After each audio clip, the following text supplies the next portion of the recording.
Good evening, Andrew Baklik, 501 Roosevelt Drive.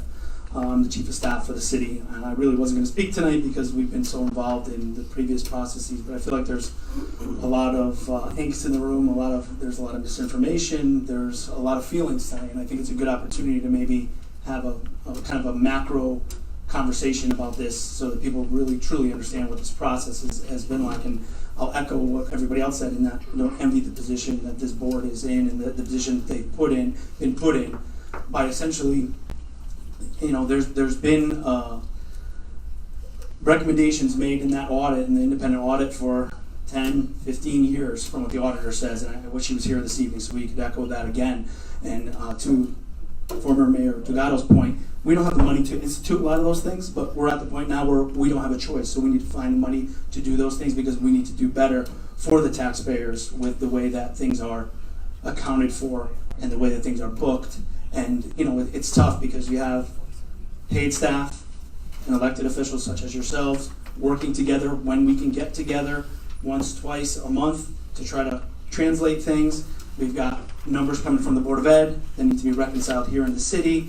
There's just a lot of different processes and a lot of different ways that this thing could have and did get screwed up. So we owe the taxpayers an apology for that. It predates our administration, predates Anita's administration, to be fair, and it's just the same practices. So we keep doing the same things in Derby over and over and over and expecting different results.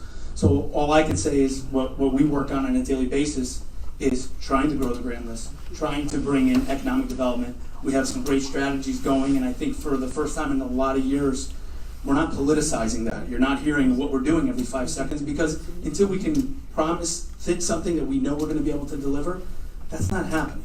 So you're not going to hear too much about what's going on across the street until you see what's going on across the street. So that's the really only solution to this is grand list growth and us bringing in new revenue. In terms of the Board of Ed, you folks have a tough decision to make with the Board of Ed. There's constant rising costs. We know the special education costs is constantly rising, and there's not a lot of money here for us. I mean, I hear a lot of people say, stop spending, quit spending. We're running about as lean as possible, to the point where part of the reason some of these mistakes happen is we're all wearing 10 hats. So you're burnt out, and there's a good opportunity for a mistake to happen when something like that happens. And I'm not making any excuses for anybody, because there is no excuse. And that's it. I just want to say thank you for your service, and thank you for your careful consideration of this.